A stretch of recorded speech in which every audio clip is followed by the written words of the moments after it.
I'm Josh Allen, and welcome to the Baked In Podcast, where I sit down with industry innovators to uncover the unique ideas and values that are baked into their businesses and have led to extraordinary success. This podcast is presented by Busey Bank. Since Busey opened their doors in 1868, they've upheld a pledge to foster customer relationships and vibrant communities, embodying a legacy of partnership and progress.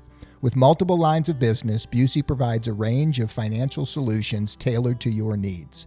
From digital banking to planning for retirement, Busey is here to help you achieve your financial goals. Busey Bank, building business, growing wealth since 1868. On this week's episode, I'm thrilled to be joined by Ben Poremba, the visionary chef and restaurateur behind the Bengelina Restaurant Group in St. Louis. Ben has made a name for himself not only as a culinary innovator, but also as a community builder, transforming unproven neighborhoods into thriving dining destinations. With a portfolio of diverse concepts, he's now taking on the ambitious challenge of opening 6 new restaurants in an up-and-coming part of St. Louis. Today, we'll dive into his leadership philosophy, how he attracts and retains top talent, the ways he measures success across multiple ventures, and the impacts he believes restaurants can have on the community at large. Whether you're in hospitality or just passionate about leadership and growth, this conversation is packed with insights you won't want to miss. Let's roll. So, I'm admittedly a little bit of a St. Louis homer, I think. There's no question about it. I've been here for 32 years in business, and St. Louis has been such a wonderful community supporting me. I try to highlight and talk to as many founders and leaders and community builders as I can on this podcast, and certainly thrilled to have you. But I am not immune to that St. Louis thought process when somebody tries to do something unproven. Like, what the fuck are they thinking? And I don't know if there's a person around that comes close to hitting that note for me than what you are doing right now in the Delmar Maker District. So what the fuck are you thinking? Well, I'm trying to basically recreate what I did at Tar Grove. So when you say unproven, I think that it's not entirely true. You proved it. No question, you proved it there. Right. Delmar is a little more complicated just because of the stigma that's attached to it, and the kind of all your chips to the center of the table with announcing 6 concepts really right out of the gate, moving the 3 concepts. So, admittedly, I use a lot of emotion and not a lot of rationality in some of my decision making. Obviously, I have to then go back and try to convince myself in a reasonable, rational way that it can work and it will work. But the decision itself was mostly kind of a gut decision. So, I mean, you say that. Is it just you and yourself having these conversations? No, of course what not. What does that group look like? That's investing? Because it's not easy and it's not inexpensive to open a restaurant these days. No, especially it's very expensive. Especially as pretty as the ones that you do. I mean, you make beautiful spaces. Well, thank you. I have business partners, same couple, Eric and Alexis, who've been with me since the very beginning, and it's I come up with the vision and I bounce it, and they never fail to tell me what I really need to hear. Decision ultimately is mine, but this, I'll digress. When I realized that I wasn't going to be able to continue to be at Tar Grove at the Orleo and Elia building, and then the next one. So just for me, because I don't know that we ever spoke about it, you wanted to control your own destiny. You wanted to own the space, and you couldn't. Or what sort of happened? It was a financial decision at the end of the day.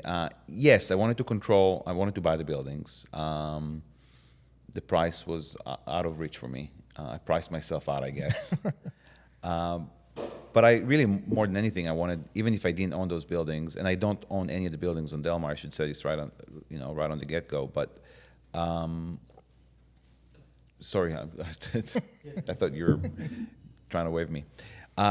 Even though I don't own any of the buildings, the idea was to really have someone, a partner, a real estate partner, and we didn't have it in Tower Grove, unfortunately.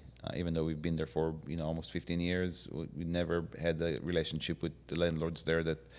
Because it was multiple, because you were across the street. It was not the same It was building. mostly the same. It was mostly the same, and we own one of the buildings that we're in, and that's why we still have our markets there, and pastry shop is still there.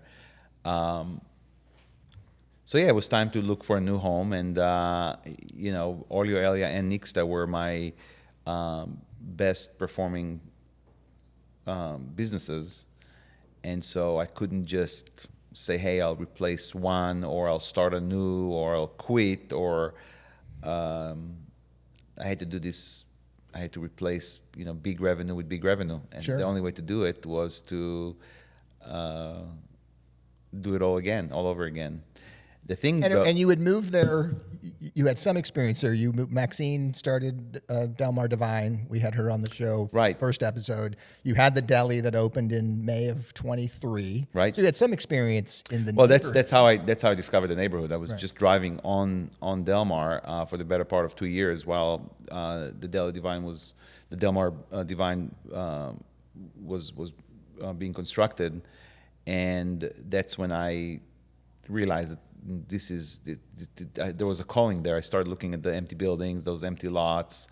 I kind of started envisioning where the restaurants are going to be, and I didn't want to. The reason I opened 2 extra concepts there, Esca and Florentine, is that I didn't see Olio and Elia or Nixta in any of the buildings that Esca or Florentines are in. And I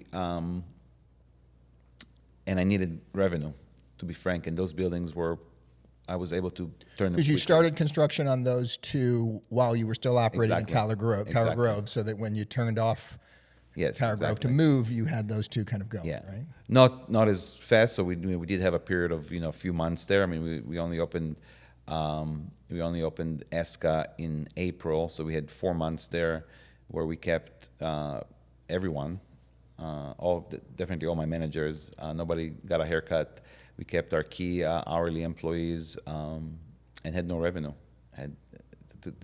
That's the big story. Sure. It's not the restaurants, it's not the vision, it's the fact that I was able to or it wasn't a question of being able, it was a decision, intentional decision to keep everyone on payroll, to make sure that I don't have to retrain, to make sure that when we are ready to open those restaurants, I have my team, my crew. What did the team think of the decision? Did they understand why you were leaving? Yeah. Tower I'm very Grove? transparent with my immediate team. We have a great, diverse, interesting. Everyone on my team is of different, interesting backgrounds. Yeah, they're all in. I mean, they just bought into the vision and thought it could kind of refresh. And we'd undergone during the pandemic a real cultural change, I would say, in the way I run the restaurant, and it felt as if this was part of that same change. Being in a different environment also meant that we can implement some of those ideas that we came up with during the pandemic. Can you elaborate on that a little bit? Like what changed during the pandemic for you? I mean, for me, we had wholesale changes as well. I mean, like it did change. Yeah, I'm curious what that meant for you. What it meant was a lot more collaborative decision making, at least with the managers. It meant that organizationally we changed the way I employ managers. Instead of having unit managers, we had kind of a core team of 5 that were everywhere. So they're constantly moving around from one place to the next. We don't have unit managers. Luciano is my right-hand man. You can't say, people ask me, where does he work? Well, he works at all the restaurants. He's a couple of days at Esca, he's a couple of days at More, he'll be at Nixta here and there, he'll be at Florentine, he'll be everywhere. Same thing with my culinary director, Steven. He'll be everywhere. So organizationally it changed. We're all acting like mini octopuses, just running around. And what was the advantage? What's been the good of that? What's been the hardest part of that? Well, the hardest part is just focus. Obviously, the teams themselves have to report to someone, and sometimes it's confusing who their direct managers are. The advantages are that almost everyone on my core management team is intimately aware of the issues at every single unit. And some of them, of course, spend a little more time at certain places, but they're all, you can just plug and play. We had an unfortunate situation where one of our guys had to go visit a sick parent, and it was easy to just plug someone else. So there are a lot of advantages. There are some disadvantages. I mean, it's a little chaotic, and it's not always clear who's running and who's calling the shots. At least I think for new hourly employees, where they come in and goes, okay, so do I report to this guy? The other manager told me to do this, and you're coming in and changing things on me. So it's important that we are meeting often and have a lot of sort of concerted ideas, and so those are some of the challenges. How far down does that flexibility or cross training go? Does it the line cooks or Yes. chefs have those same opportunities Yes. to be 2 days in one and Yes. another day? Yes. And so the idea of Delmar, the idea of being on one boulevard where we can just hit like one after the other, made a lot of sense. So that's partly what the idea of also changing the culture, but also changing the physical environments made sense, because you're just going down the street, you're parking your car, and and like I said, it's true for a lot of our hourly cooks. They'll work morning shifts at Florentine, and they'll do night shifts at Esca. They'll pick up a shift at the deli. I mean, so it's all very close, very Has convenient. that attracted a different kind of person than you had before? Because it takes a special cat, right? Like to be Yeah, able of course. to not only forget about just being able to cook the food. That's probably the easiest part, but it's Yeah. being able to put yourself into another culture, right? Or a restaurant culture, Yeah. and space and work collaboratively. I'm sure, now that I see this, I think that you have to buy into this idea of wanting to do this, and that it's not, maybe that it's not conventional. Outside of that, I think that, once you're in it and you like what you're doing and you're proud of what you're doing, I think you're okay. Yeah, and it certainly gives a lot more career path to people. Yeah, in that's terms of being able to retain folks. So when we hire people, this is an interesting thing. When we hire people, we, especially at kind of like a mid-management level, like a sous chef, I always say this to them: yes, you're here because we need someone at Nixta, just for as an example, but put in the work, learn the culture, learn the systems. You're bored with this, we can always pull you out of here and stick you somewhere else. Or if you struggle, if you don't like the food, you don't like, I don't know, there's always opportunity. So it really sparks a lot of interest in a lot of people, because they say, oh, we're going into working at a restaurant, but we're really working for a restaurant group, and the concepts are so different from one another, at least from the outside, that we're learning a lot of stuff. So we had someone who just recently was at our deli, and now they're at Nixta. So they're cooking deli food, and they're enjoying, and they felt like they may have exhausted their interest there, because it's a little more repetitive. Right. And now they're cooking Mexican food, which is new for them and interesting for them. And so we're able to retain individuals, even if they kind of feel like they're a little exhausted or want a change of routine at one So you concept, mentioned, at one spot. they're very distinctly different concepts externally. Are they not as different internally? Do those cultures then become much more similar because of the sort of the way that you Yeah. develop the management style? So one other thing that happened, I think, in the last 5 or 6 years is that my style of cooking is rigorous. And I say this, my style of management is not. I'm a creative. I'm not a pedantic, analytical kind of guy. I don't walk around with spreadsheets, and that's not what I'm good at. But as far as a creative person, I think I enjoy the creative process, enjoy designing restaurants, enjoy coming up with menus. But my cooking style is very rigorous, and there are and there's a system in place. And so people that work at one restaurant for me can easily plug into another restaurant. It's a lot of the same kind of premises, a lot of the same kind of techniques, a lot of the same kind of pantries, building blocks of the cooking. So, and we've started systematize this when I had Steven, who's now he started working for me at 2018, and he quickly became my right hand culinarily. But he's what I'm not. He's very analytical, very system oriented. So he took all these ideas and he just basically systematized, and we're trying to recreate those at every unit. So that's a huge advantage. So given all this kind of cross-pollination that exists, are the concepts competitive with one another? Are the people, I mean, it's interesting. I've talked to some restaurateurs, and, multiple concepts they want to do better. They want to have better retention, better revenue, better profitability. There is some inherent competition. I mean, it's a pretty alpha kind of environment sometimes in restaurant kitchens. Does that sort of collaborative nature eliminate that? And I don't see it. I don't see a lot of that sort of internal competition. I'm sure it exists to a certain degree, but some restaurants are just better performing than others. So you just have more morale at those restaurants than you have at the restaurants that just don't perform as well. Right. And I tend to spend more time at the places that perform better than the ones that don't. And so I think that there's a little bit of that, people want to, people want me to be around. People want a little more attention.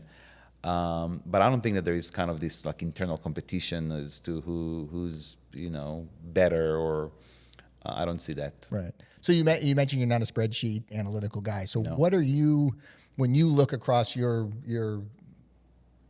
group, whatever word we would use for a gaggle of restaurants. Yeah. I mean, what are the metrics that you're using in your head or your group or your leadership team is looking at to sort of measure success? Like, how do you define success within, because you say one doing better than the other, and you spend more time there based on covers, based on revenue, based on, like, what are the things that you're paying attention to, and what are the things that other parts of your leadership team? It's a tough question to ask me, and obviously as a businessman I have to look at profitability and look at revenue.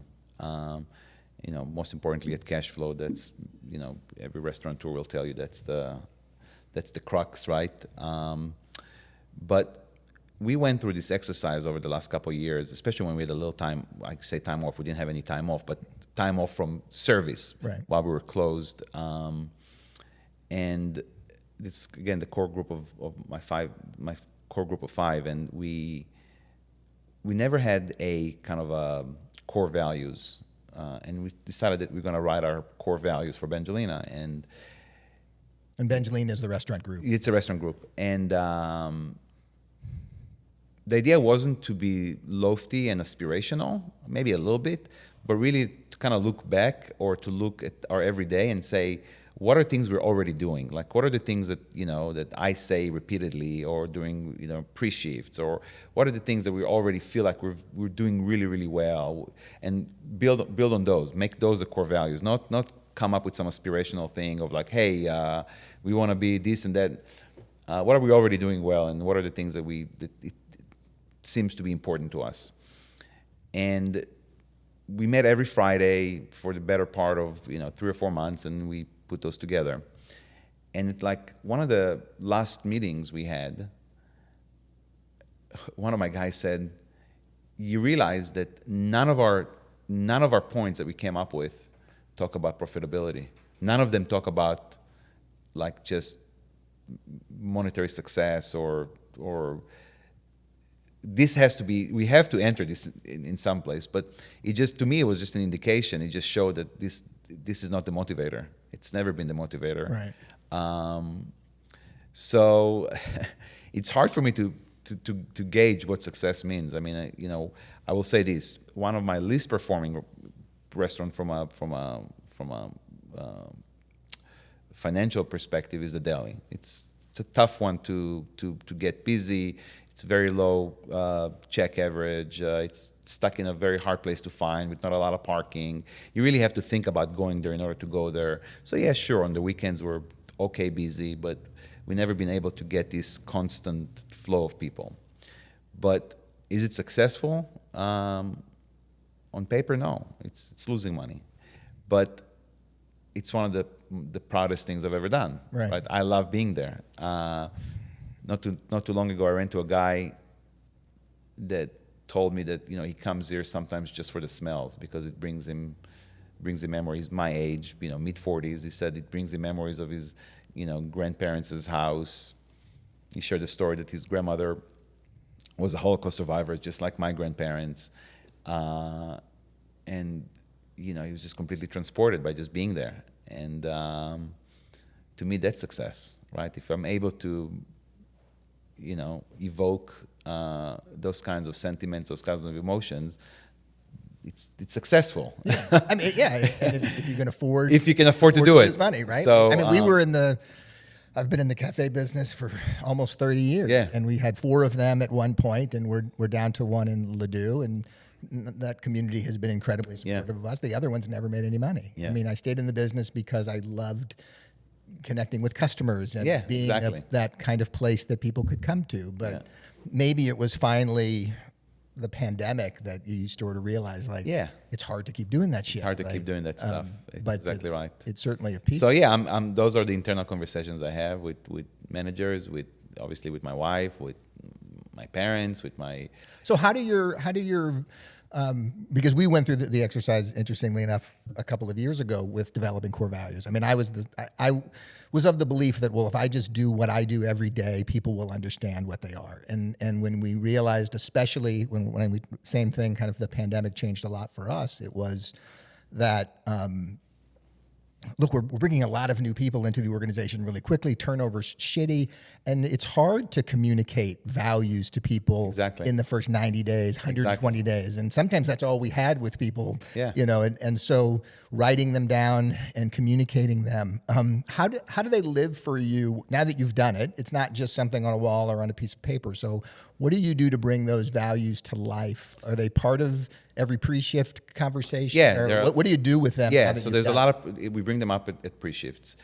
It's also so much easier to then have conversations with employees about what they're not doing right or why we're upset when they're doing something wrong, or also even congratulate them when they do something that is totally in sync with our core values. You just bring those up and says, hey, like one of our core values is that you don't waste anything. It's that we have a saying that I always say, no basura nada, nothing goes to waste. And it's almost automatic. It's almost spontaneous for an employee to say, hey, no basura nada to each other. Like a chef can just go in and talk about it. And it's not like that I need to now explain why we're not wasting and blah, blah, blah. It's just, it exists. It's in the air.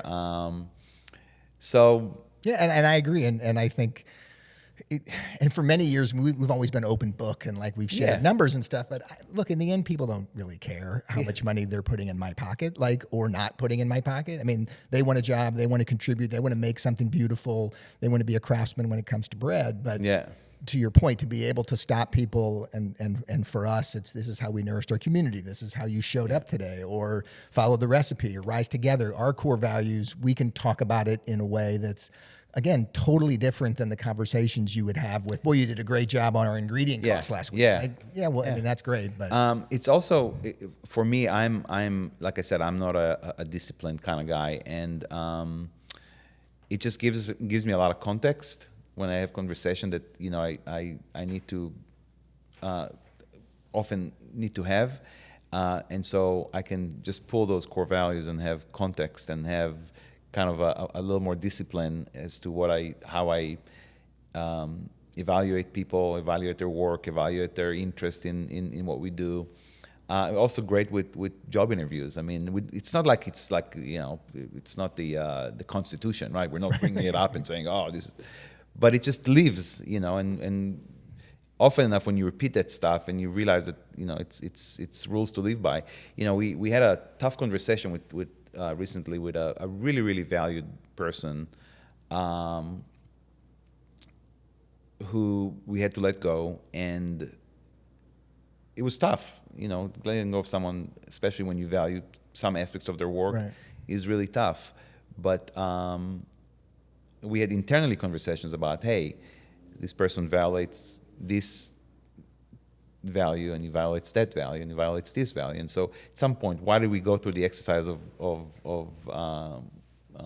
articulating? Yeah, it doesn't make it easier to let that person go. But No, but it makes it has a backboard against. It's a backboard which you can against make which exactly. all of those decisions. And so that's when it sort of like a little lightning bulb saying this was worth it Right. to go through this exercise. And so yeah. That's cool. Well, we're going to take a quick break, Yeah, and then we're going to sure. come back. I really want to talk about community. Yeah, sure. Did you know that businesses can help protect our planet with every sale? That's the idea behind 1% for the Planet, a global movement where companies pledge 1% of their top-line revenue to environmental causes. Since 2002, members have given nearly $700 million to nonprofits tackling critical issues like climate change, conservation, and food insecurity. At Companion Baking, we're proud to be a part of this mission in 2025. We're contributing through local partnerships, like donating $50,000 in baked goods to the St. Louis Area Food Bank and supporting regenerative agriculture through our partnership with ADM. Learn more about how 1% for the Planet is driving change at 1%fortheplanet.org. So I want to touch back on what we kind of started talking about at the beginning. Going into these unproven neighborhoods. You certainly did it in Botanical Heights and Tower Grove. And then you had the ability with what you did to attract other great people to the neighborhood, right? Ted came with Union Loafers, and Nick came with Indo, and obviously you were part of bringing Simone and the patisserie. And how does that just happen by osmosis, do you think? Or are there certain things that you are going to do in the Makers District? And obviously, Steve and Danny have opened Steve's and the Fountain, and Alpha Brewing is down there now. So you're getting a little bit of that happening. But are you doing that consciously, or do you just believe that the force of will of I'm going to do this thing and make this neighborhood great, and it will in and of itself attract others? So Tower Grove, I quickly realized that density of business is going to be very, very important. It's not enough to just open one restaurant and this sort of touch and go. You want people to be talking not just about your restaurant, but about the corner, or about the village, or about whatever it is.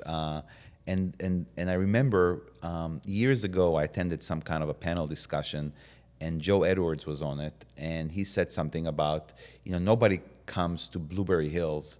They come to the Loop, they park their car, and they just walk the neighborhood. And I remember this idea of, and it's not very foreign to me. I mean, in Israel, in Tel Aviv, you just go to a certain area of town and figure out where you're going to eat. Right. And it always was kind of in the back of my mind with Tower Grove about, I just want people to come in, park their car, and if they come to have lunch at Olio, and if they come to have a croissant at Chouquette, and if they come for an anniversary special dinner at Elia, and if they come for a taco at Nixta, all those things gives different reasons for people to come at different price points at different times of day. And so density of business was clearly the thing that is important for the neighborhood. One restaurant, sure, it could be very successful on its own merits, but to revive a neighborhood, you just need this different activity throughout the day, and for a bigger market, a bigger segment of the market. And going into Delmar, that was the one thing that we immediately thought, we have to have density of business. We have to have different price points, different reasons for people to come.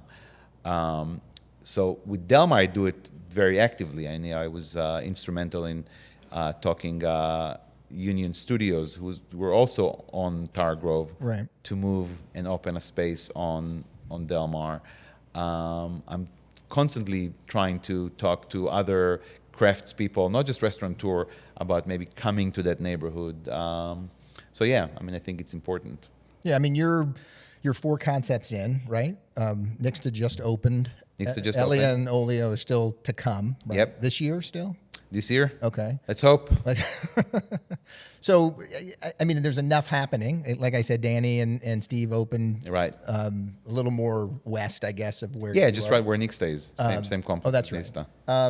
So it's certainly happening. What are you seeing? What changes are you seeing in the neighborhood? Have you been pleasantly surprised? Has it been a challenge? Like where do you put that whole thing? You know, it's hard for me to evaluate. I think yes. I mean, you know, the restaurants are busy, knock on wood, and we see a lot of activity on the street, especially on a weekend night.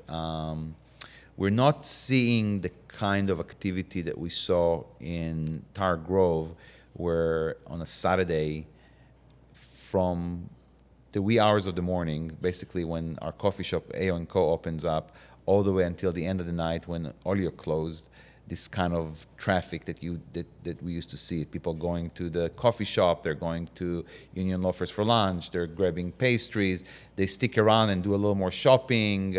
They may go have an afternoon drink at Olio and then go to Indo for dinner. We're not seeing a lot of this cross, not just yet at least, but I think once Olio and Ellie are going to open, we have Beyond Sweets is there. It's a kind of a nighttime restaurant, bar. There is Fountain on Locust, but we're not seeing a lot of cross. Does that take some retail? Like, do you think that's the piece I think retail that's is missing? key. I think retail is key. Yeah, I mean, I think it needs to. People still don't think of it as a neighborhood just quite yet. They think of it as a destination where Eska is. They're coming for dinner, and that's what they're doing. We're trying to get people to say, hey, why don't you have a drink at Nixta or a drink at the Fountain and then come, or vice versa, and then come for dinner at Eska, or have dinner at Eska, go to the Fountain for after dinner drinks. We're not seeing that just yet, but I think with nicer weather, but there's definitely more activity in the neighborhood. Right. Yeah. Do you think you have a responsibility in a community beyond creating jobs and feeding people? I mean, do you think that sort of because Tower Grove became an area to live, like you really were able to attract a lot there based on what you guys had all done on that. I don't know if I have a responsibility. I think I have a desire to see parts of town. Well, let's digress. I'm not from St. Louis. I moved here as a teenager. And you came for school? Is yes, that correct? I spent I did high school here and then college. Okay. 1 year of high school and then college, and but I call it home. Obviously, I've been here for almost 30 years, and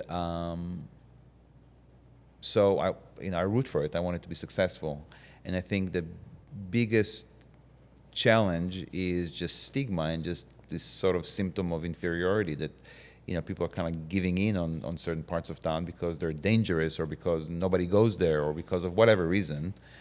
And for me, I feel like those are the most interesting parts of town. And so I don't have a responsibility. At the end of the day, I'm just a restaurateur, chef. I want to see my businesses successful. There is obviously a financial element in me going to, less desirable neighborhoods. They're a little cheaper to open restaurants there. I can do it on a bigger scale, whatever. All those other, but I have a desire to see those parts of town just come back to life or being activated. Delmar feels like a big city boulevard, especially at that part of town. And I know that at some point it was very, very active. So, I'd love to see it. So I try to walk to thread the line of me not being this foreign element that's just coming in and taking over a neighborhood. That's really not what I want to do. And I know I've been accused of it before. Gentrifier. You're pricing. That's not my intention. And we're very, very specific about the kind of buildings we go into, and typically. Yeah, and look, I think that attitude is what keeps us from moving forward, right? Yeah. But I do really actively want to see communities rise up. And what about attracting talent in unproven areas? Like, has that been a challenge? I mean, obviously you had a core team from your existing places that you brought, but that was only half the battle, right? Yeah, you have three concepts. I think that there's people that don't care, right? They just need a job, and there's a job opening, and they'll just come in. I think though, a lot of people that come to work for us say that they want to be part of something that they feel is a little bigger than just being a restaurant or a restaurant group. That they feel like there's an ulterior mission in trying to revive a neighborhood, and it's attractive to them. So we do get a little bit of that social conscience employee. Somebody says, hey, I'm here because I really, really want this to be successful. I really want to see this vision come to life, and we want to be part of this. So yeah, and I think in your concepts, you certainly have, the elevated service, but the casualness of it and the intelligence of the people that are serving you. I mean, you certainly sense that from your teams. Well, thank you. I think you certainly get. We work really hard on, trying to do things that don't feel corporate or cookie cutter.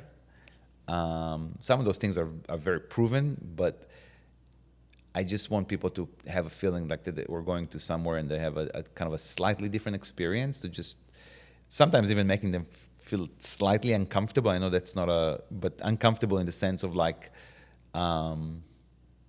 discovery. Okay. They're not just going to a restaurant and it's a comfortable chair with the regular menu and a server that comes up to you and says, my name is so-and-so and I'll be taking care of you. So none of that stuff exists at our restaurant.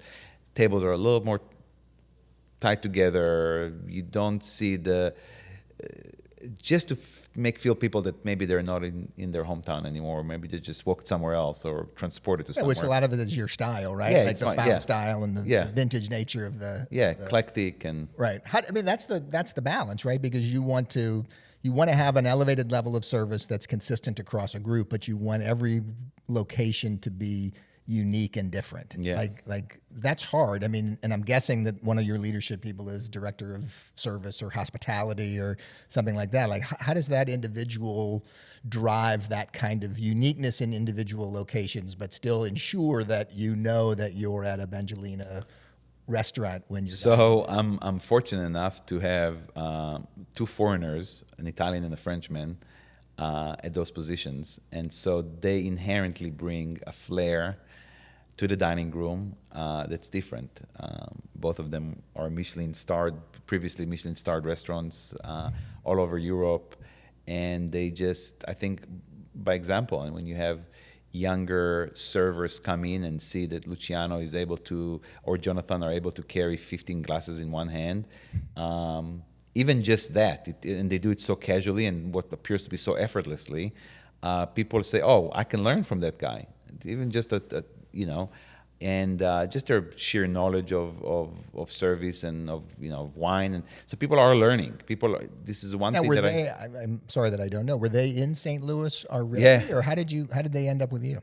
Luciano moved to St. Louis because he met his wife here. He met her not in St. Louis, but he moved here to be with her, and it was an immediate click between us just because of the style and Jonathan interviewed with us on Zoom during the pandemic and moved his family to St. Louis. He had a connection to St. Louis, a distant connection, but he moved from France to come work for us, which is kind of crazy. And it's been great. But I think that I say this and I'm learning myself, that it's really, we're not shoving information down people's throat, but just by working at our group, you learn so much just by habits that are not typically available here. When you, I just think that service is run a little differently when you have an Italian guy running it, and he's bringing all these small little intuitions, nuances that are just different. Yeah, and certainly foreign to foreign to us, exactly. So what about failure? Like how do you view failure? I mean, and failure may be not the right word. I had Gerard on actually a couple of times, and he talks about failure. Failure is one of his core values. Like it's one of those things that they talk about internally. But obviously, the restaurant Maplewood Benevolent King just closed recently. I don't know if that was because That's it actually failed, or if it because the lease was up and it was time to do something else, But so my biggest failure had been Parigi, which was an Italian restaurant I opened in Clayton shortly after I opened Olio and Elia. That was in the Clayton on the park. Clayton on the Park, Right? Really challenging restaurant space, right? I didn't think so. You see, I still occasionally scratch my head and. Well, I was in the West End for 18 months and thought it was going to knock it out of the park. That's where we met, actually. That's right. Our That's cafe right. I remember in the West that. End when you were, I guess, working for Kevin or getting ready to work for Kevin. And boy, what a dud that was for me. Like, I just spent a fortune, loved the building, loved the space, loved being in the West End, loved everything about it. And isn't it crazy from the outside? It looked like you were very successful because it felt busy. And I lived in the Central West End at the time. I was a kind of a fixture there, and I loved going over there. I loved that space. It was just so new. It felt like, oh, finally we're in a big city. Finally we have a cafe that feels like you're in New York or Chicago or even Paris. It was really great. So no, Parigi, came out of a lot of what's the word? Ego or hubris. Yeah. How old were you when you opened that? I was 37, 38. Okay. But, I had a great opening of Olio and Elia. It was successful. I made a little money. I opened a fried chicken restaurant, which was kind of a mini failure, but it wasn't really a failure. It was just, I wasn't connecting to the concept, so I had to change it to Nixta. And then I was left and right. I had developers and real estate people calling me, hey, how about you come to Clayton and do this, and it's time to, step it up, and it's time to make real money and all that stuff. Clayton's got to be the easiest, biggest, and I was able to negotiate what I thought was a real sweetheart deal, very, very low rent, a lot of money in TI. And were you the first restaurant in that space? You were the first one to open in there? Yeah. And I thought we opened a beautiful restaurant. I really went all in from the design perspective. I selected every spoon and every glass and I brought in who I still think is one of the best talented chefs in St. Louis, in Ramon Coffey, who's kind of a veteran St. Louis chef who was at Bar Italia for many, many years. I call him a mentor because I spent a lot of time at Bar Italia and we used to hang out with him a lot, and brought him back and thought this could be his kind of legacy last gig. I thought the food was great. We had a great manager we brought from Chicago to that restaurant. Everything felt and seemed right. It's just. Did you know? Did it not work right out of the gate? Okay, so it did work out of the gate. It was very busy, and but it's one of those things that 3 months in, I knew that this is not going to work. Like, I don't know, there was just a vibe, a feel, a gut that's just something is not vibing right there. Something is not, and it's hard for me to put my hand on my finger on what really that was. But I knew early on that this is going to be tough to pull off, and we lost a lot of money. I think it just, at the end of the day, the failure was just really reputationally and financially, and I had to work very many years to try to rebuild and pay off the debt. I borrowed a lot of money to open that, and So failure is great school if you survive it. If you survive it well, right. it's. So what did you learn? What have you taken from that experience that you think informs you as you open up new concepts? Mostly is to stay the course and not to react too quickly to. What we did at Parigi a little bit was we quickly changed things that we shouldn't have. I had a really good vision for what it should be, and there was a cost associated with that. And within a few weeks, I changed the menu. I dumbed it down a little bit. I didn't stay the course. I didn't allow the space or the concept to kind of play itself out. You say that as if you regret might not be the right word, but as if you still think today that you could have made that you could have made it work? No, or? no doubt in my mind I could have made it work. Really? If I had known today what I know, I think it was just experience, honestly. Staying the course. The biggest thing was lack of decision making. Sometimes, even if I make the wrong decision, just the lack of making decisions, I just Sometimes not making a decision not making is making making decision, and that's a big one. So now I'm a lot more decisive in what I feel like is the right call, even though sometimes it turned out not to be the right call. But I'm far more intentional about making decisions and setting up kind of goals and objectives.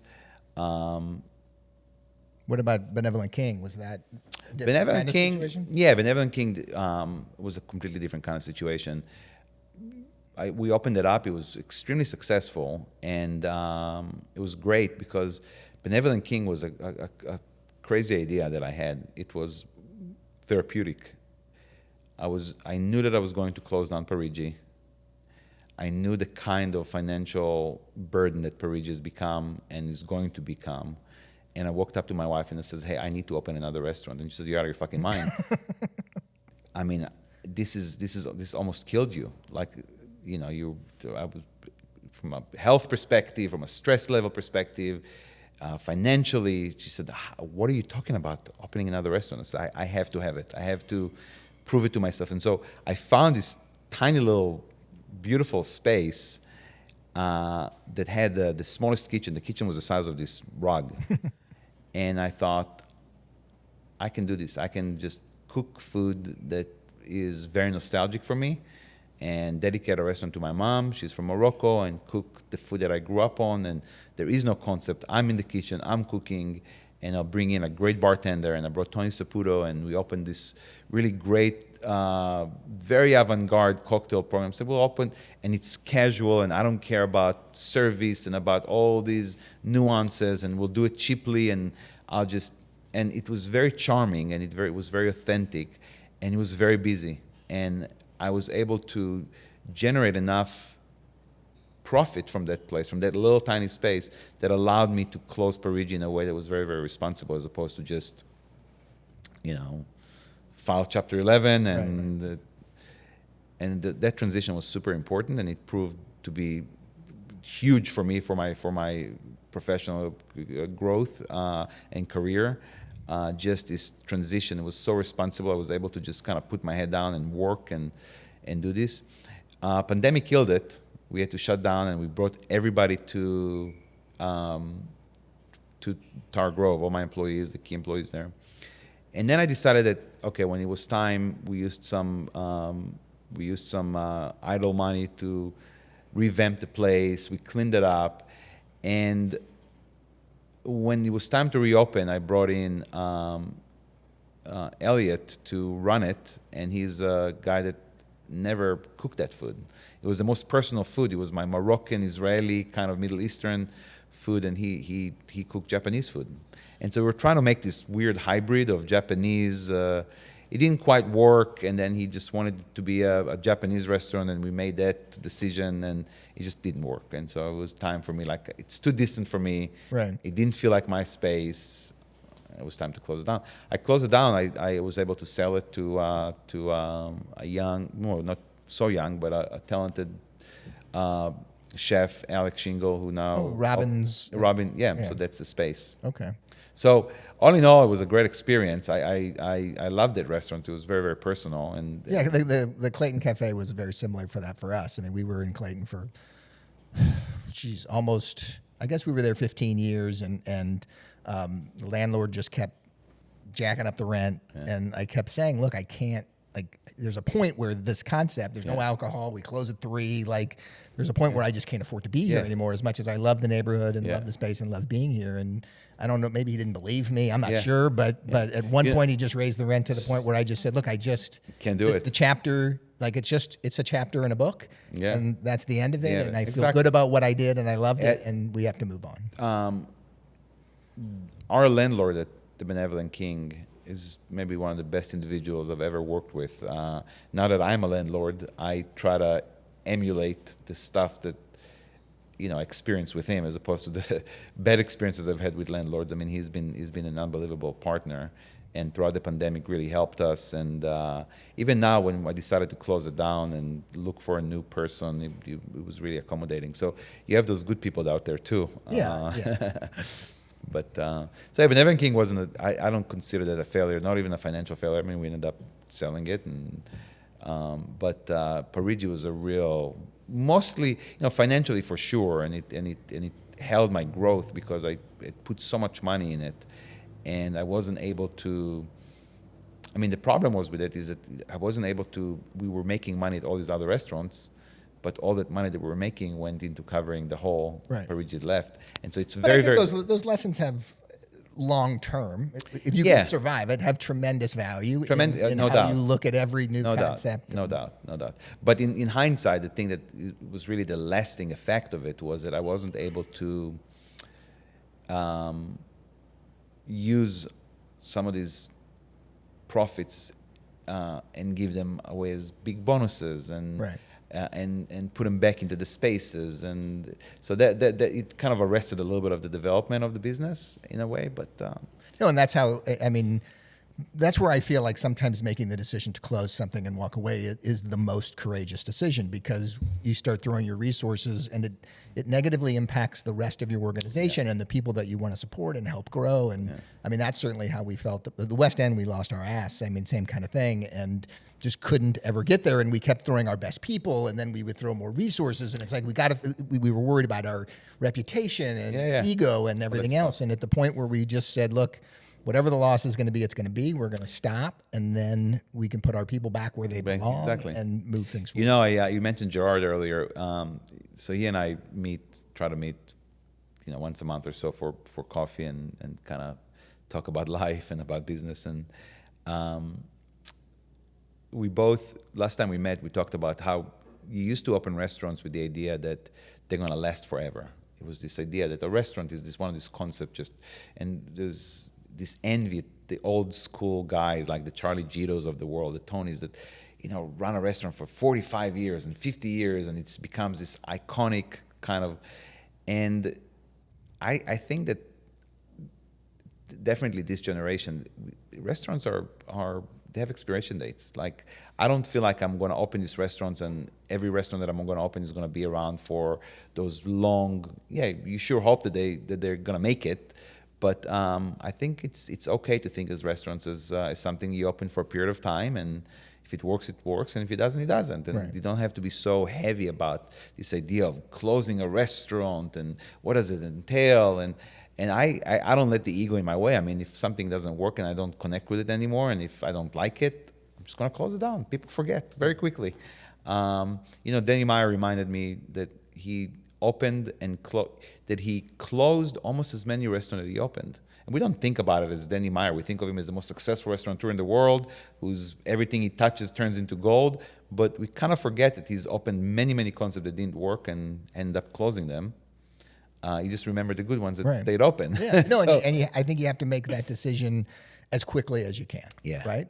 Sometimes. Unless you're in... Yeah, we all hang on to things a little longer. Yeah, for sure. So when you're not, you mentioned before we started that you just took the family to Italy for spring break. Yeah. Do you get to travel a lot with the kids? No. So this was our first kind of family trip overseas in a way that's a little more cultural. We went to Mexico and we got to, do this, Cancun or whatever, spring break kind of stuff. But I've never taken the kids to a real place where we could experience culture and museums together, and outside of like I said, a weekend in Chicago or a weekend in whatever. So this was our first big family trip. My daughter turned 8. I felt like she's old enough and she can keep up, and I strategically chose Rome because it's I feel like it's immediate for the kids. It's just such an immediate difference between the life that they know. Just the presence of ancient buildings and millions of people on the streets, and I thought the food is going to be very approachable, and had a lot of ice cream and had a lot of pizza and a lot of pasta. So it was great. And they enjoyed it? They enjoyed it. They loved it. And I also, so we stayed in Rome for a week, and then we have a producer, an olive oil producer, just outside of Rome that I've been working with for about 10 years now. And we went to visit the groves, the olive groves, and learn a little bit about their process and about how olive oil is made, and toured and I felt like it gave the kids such a strong point of reference and appreciation for quality ingredients, and just a little introduction to myself, why I'm so passionate about certain ingredients and why it's so important for me when we talk about olive oil, that we know the person that's making it, and now they can say that they've been there and they've shared lunch with that guy in the middle of the orchard and that sort of thing. So it was really, really, it was really great. Yeah, and you got to keep doing that and get them to work in hospitality, because everybody needs a lesson. They need a little lesson in hospitality, but yeah, maybe. Well, it's crazy. I'll tell you, before we finish, I'll tell you an anecdote about the deli and about hospitality and about next generation. So before I opened the deli, I visited like 50 of them all around the country. Did a New York trip, and I went to Detroit, and I met with someone who ran a deli, and that person had a really, really interesting theory about why delis basically we're dying. There's this book about the death of the deli, and but also a little bit about the cultural aspect of delis. They're known to be kind of dirty. Service is always kind of off, very brief, very short, not really hospitable. And this person had this crazy theory about the people who opened delis were typically Jewish immigrants who had much, much bigger aspirations for their kids than being deli owners. So they opened those delis because that was immediate and they knew how to do it, and it was right in front of them. It was easy to do, I guess easier to do. But they really deep down didn't want the deli to be very, very successful. They wanted it to be successful enough so they can provide for their families, but not too successful because they wanted their kids to become doctors and lawyers and do great things in life, and they didn't want the kids to come and work in their businesses. And he felt like that was part of the mindset of opening a deli, was we don't want it for the next generation. So there you have it. Ari at Zingerman's, wasn't it? No, it wasn't Zingerman. Zingerman is a completely different theory about delis. Well, he has some pretty wacky theories. Yeah, about generally, yeah. I took one of his classes, by the way, which was kind of cool. Yeah, I've known him for like 30 years. Yeah, what a great content. I'd love to get him on the show. So yeah, that would be awesome. Well, it's great to catch up. Yeah, thank you so much for having me. I wish we could do it more often. Maybe you should invite me to coffee one morning with you. Let's do it. I'd love it. I'll join you guys. Yeah, please. Yeah, it'll be great. Thanks, Ben. So thank you. Thanks so much for joining me today. I can't tell you how much I've enjoyed sharing these insights from folks I truly admire. Be sure and follow the show in your favorite podcast player to be alerted to newly released episodes. And share a comment if you have any feedback or future contributor recommendations.